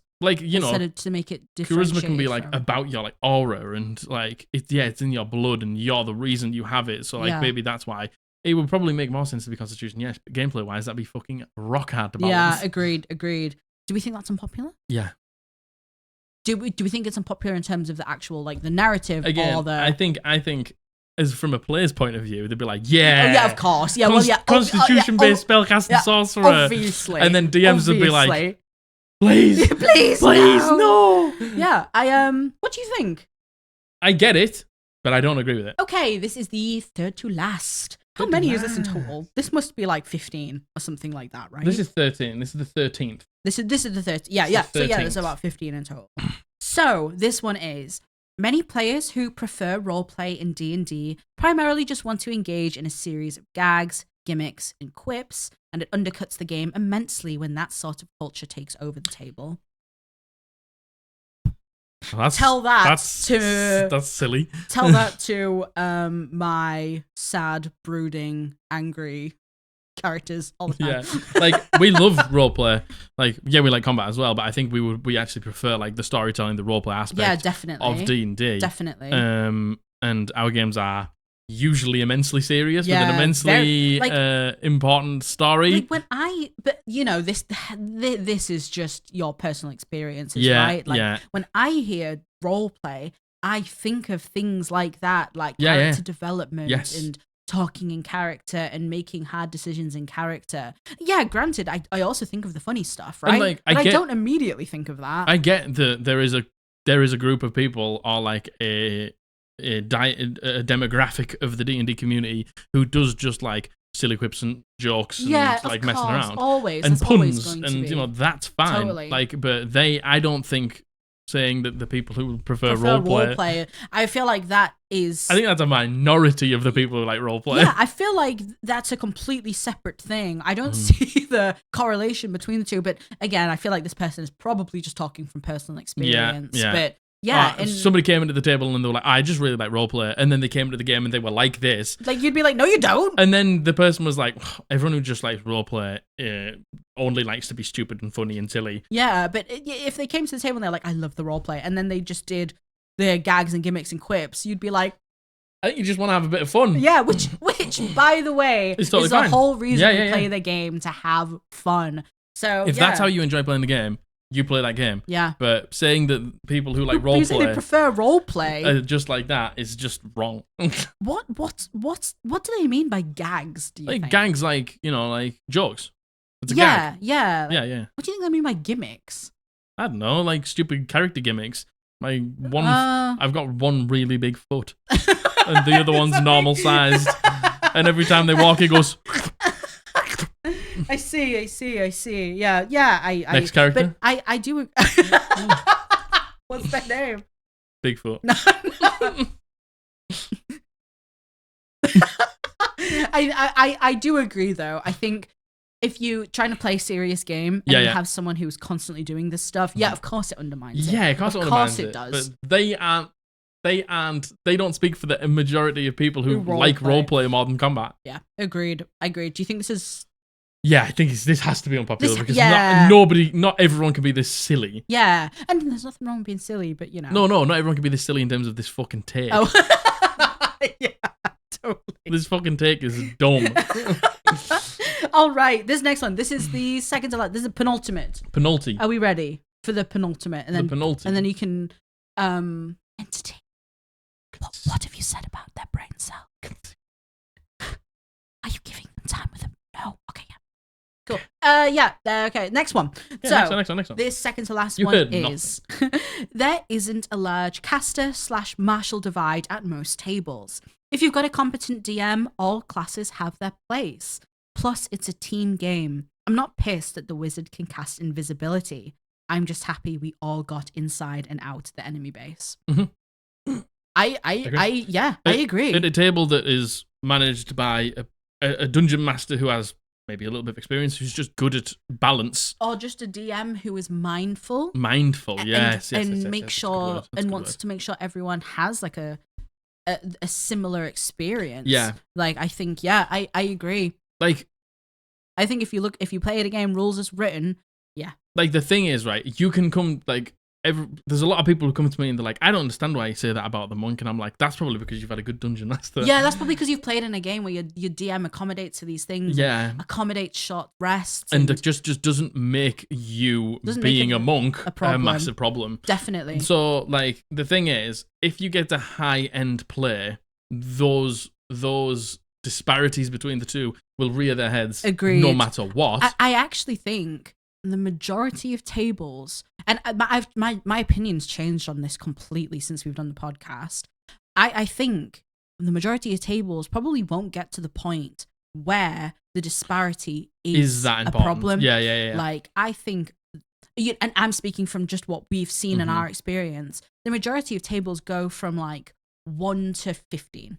I wouldn't even say 15. I would say 1 to 10. Yeah. 1 to 10 is probably what most, because look, a lot of campaigns don't reach the conclusion. Yeah, unfortunately. Like, getting to level 20 takes a fucking long time. Yeah, and I would say, like, 12 and up is probably where the game doesn't really see that much play. Exactly, and that's where you will feel the biggest. Yeah, because spellcasters begin to get those crazy spells. Exactly. And, you know, like, look at the monk. Like, the monk's damage does fall off at those later stages. Yeah. So again, unless you DM accounts for that. Yeah, for you. Unless they account for it. At any normal table, I think that you probably wouldn't see that much of a divide. Agreed. But it's there. Yeah, high-leveled play, it's rules there. as written. Yeah, of course, it's there. It's there. But I agree with this. I agree with it. Yeah, I agree with this take. Yeah, you probably wouldn't see it that as much. Yeah. If you've got a mindful DM. Yeah, agreed. Yeah. And you know what? I really like the sentiment of it's a team game. I don't care that the wizard has invisibility. Thank God they have invisibility. Like, and the thing is, like, I don't care that the wizard has invisibility, because if that wizard then uses that invisibility on the monk, then you're like, oh, well, I love the fact that my wizard's got invisibility. Exactly. Like if your team plays as a team, then you love the fact that the wizard's got invisibility and they cast it on you. Igneous, he had Pass Without a Trace. Yeah. Oh my god. You love the fact that the sorcerer can twin spell a polymorph on you and somebody else. Yeah, like exactly. you love that. Exactly. And that makes you feel strong and cool. And you're not sitting there going, I wasn't able to do that. You know, if you look at it as a team game as well, I completely agree. I agree with his opinion. I agree. I like 100% it. I agree. Do you think it's unpopular? No, I don't think it is. I think most people who understand balance in the game will understand what they're saying here. Yeah, I agree. I just locked my iPad. All right, this is the last one. I'm lost Who am I? Where am I? This is the last one. So buckle up. I don't know why I said that. Well. Get your shit buckled up. Yeah, buckle it up. Come on. Buckle it up. Entity, buckle them up. Entity, buckle them up. Keep them safe. Get them buckled. So, my hot takes. This is from the Reddit. My hot takes. I've got 2 of them. Okay. Alignment needs to matter again. You want to murder Hobo as a paladin? Your god is going to take issue with that. The other ability score and racial bonuses. You want that +1 from playing a dwarf? Then you take the -1 charisma hit. Want the extra dex playing as an elf that gets you? Yeah, you guessed it. You're going to get -1 con. When they removed any negatives to playing a class, it killed something for me.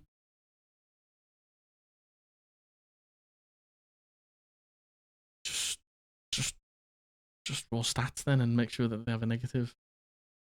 That's the way you want to do it. If you absolutely desperately want a negative. I think this is... You can be an evil character without having alignment and being like, I'm evil aligned. Like, there's no reason for alignment, like, at all. The only reason you're saying it is because you feel like you need to be able to justify when something happens, maybe. Yeah. Like, being like, oh, there needs to be alignment because if you do something bad as your god and your god doesn't approve of it, then, like, there can be consequences to that action without you having alignment. Yeah. You can have an Oathbreaker paladin who doesn't have to be evil aligned. Yeah, like, why do we have to have alignment? It's always paladins. Why does always paladins. But, like, why does it matter? Like, you can do something evil and not have alignment. Yeah, I agreed. And I the sentiment alignment needs to matter again.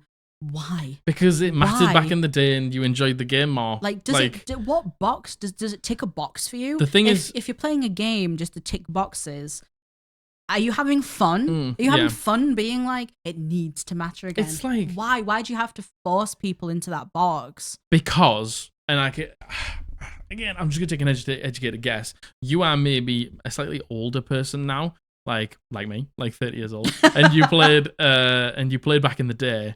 Yeah, I mean, they did say when they removed any negatives to playing a class, it killed something for me. Yeah, you know, like, and back in the day, you were maybe having a great time, and you maybe don't have as much time anymore to play, and that upsets you, and there's a new culture around D&D, and like everything's sort of changed now, and it's just not the same as it used to be for you. When you look at everything in like through the tint of nostalgia, of course everything feels better. It's like WoW. It's like World of Warcraft. Like, everyone's like, man, I wish we could have vanilla back, and it's like, if vanilla came out now, nobody would play it. Yeah, no like, one. Nobody would play it. No one. You're talking about it because of nostalgia, which nostalgia is the strongest shit, by the way. Dragonflight is a unquestionably better game than vanilla. Yeah, I agree. And like, D&D 5e is a far better game than the editions that came before it because they've iterated and improved. Yeah. You just have nostalgia and you just have rose-tinted glasses about that game. So you're like, it just changed something for me. And it's like, did it? Or have you just fallen out of love with D&D and you just wish it could be rekindled? Yeah, which, you know, if that is the case, I empathize with that. Yeah. I feel that. I understand that. But what do you think of the second half of it? What was the second half? I was going to say, did you hear the second half? I saw the dog moving in the camera. No. It was there. I wasn't looking at him. Where is he? Oh, there he is. Oh, he's on the bed. He's on the bed. Very sweet. I'll read the second half to you again, shall I? Yeah, go for it. So the other is about ability scores and racial bonuses. Yeah, you want to, like... Do you want that +1 con from playing a dwarf? You need to take the -1 charisma hit. You want the extra dex playing an elf gives you? Yes, you guessed it. You get -1 con. Like... Why? Like, why? The thing is, like, if you are so bothered about this, you play standard array, and then somebody will have a negative, and somebody will have a 10. Like, if that's what you want to do, like, go for it. But they're still probably, they might not put it in charisma. They might want to play a charismatic dwarf. Why do all dwarves have to be not charismatic? Why do all dwarves have to not be constitutional? I know. And like, again, I think I'm seeing this from a different perspective of you. You being like, just give them negatives somewhere else. But I'm seeing this as a way to it's like role play. Yeah, it's like a way to punish people for playing something they want to play. It's like, oh, the dwarf has to be strong and stubby and weird. Stout and not a people person. Yeah, and it's like, because they live in the mountains. So you can't have charisma. Yeah. Oh, and what, an elf? An elf is dexterous? Well, you're gonna have to lose some con. Like, why restrict people like that? Why, like, and where are you getting that impression from? Are you just getting that from your head? Have you just made that up? It's just from like stereotypes. Yeah, stereotypes of those characters. Is that fun? Why, like, I don't know. The thing is, I sit here going, is that fun? Boxes are fun, man. If this person's table likes that and is having fun playing that, then I can shut the fuck up. Fine, right? But I don't know. I just think, why does it always have to be a negative? I think there's a thing about traditional fantasy that speaks to a lot of people. Yeah, like, I understand. I played at a table like that. I remember when I was like, I want my dwarf to have a Scottish accent because I'm good at a Scottish accent, and I think I'll be able to like do it good, and it'll make me feel like I'm in character.